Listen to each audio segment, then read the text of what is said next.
It is the world famous KROQ. I'm Nicole Alvarez here with James Bay. Hello. Hello.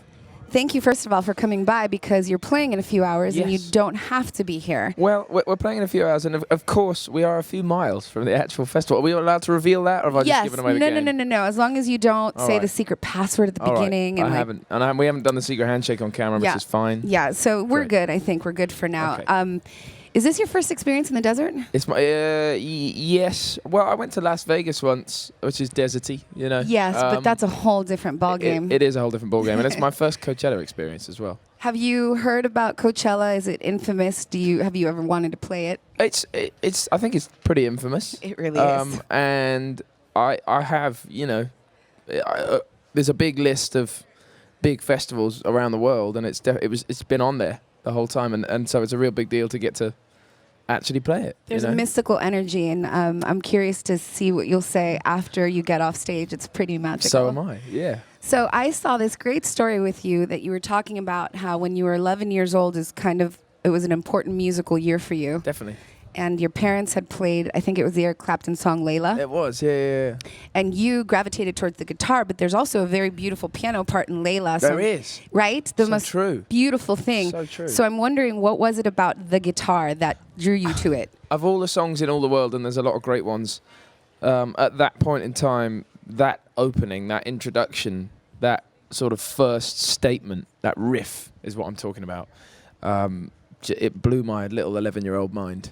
And it's you know, it's one of the sort of classic riffs and in guitar music, and it just had so much sort of power and passion about it, and very sort of like any kid, you know, it was a new obsession. I saw it, I heard it, and I just went, I have to do that. That's incredible. So yeah, it was all of that, you know, that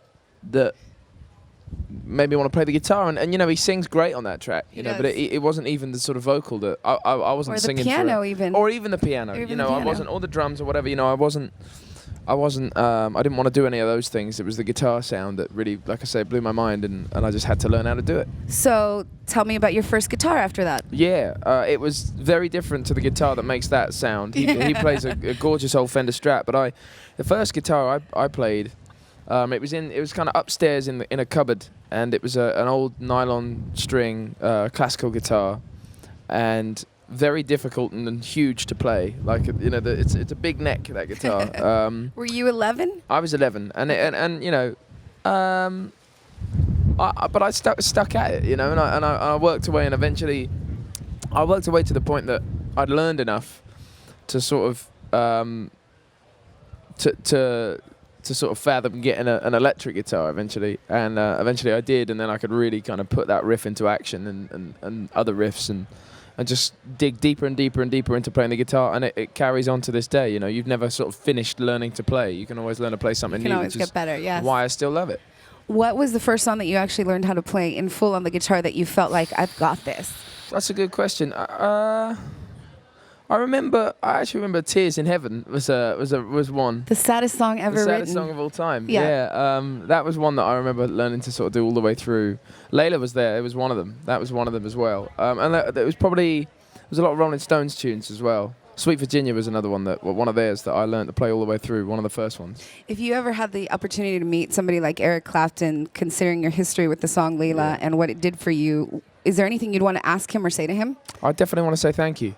You got it. You know, I think if you get the chance to meet those people whose music and work has done so much for yourself, in my case, I'd say thanks, man. You know, for doing all of that, making all that music, and yeah, I don't know. I sort of choke on the questions. You know, it's such an enormous. It's like when someone says, "What's your favorite album?" or whatever. It's, you know, there's so much music is kind of the answer to that point. So it's hard to. Without the opportunity to kind of sit down like this and actually have a conversation with someone, it's hard to think of questions. When I'm a fan, you know, I'm purely a fan. So I just have to say thank you. I would ask him about his first guitar and take I would it guess from so. there. I would guess so. Nice. And then take it from there. You've had so many beautiful things happen to you in your career thus far. Grammy nominated. Yeah. You've recorded at Abbey Road. Yeah. You've gone on tour with some incredible people and shared the stage with and collaborated with some incredible artists.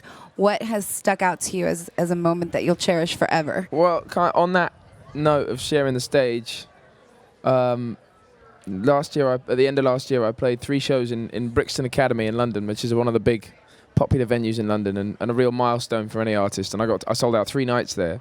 And a few weeks before that, sort of long story short, I was in the same place at the same time as Ronnie Wood from the Stones. Wow. And I asked him if he'd asked me what I was up to. I told him about the tour and how excited I was. And the next thing I know, I have asked him to play.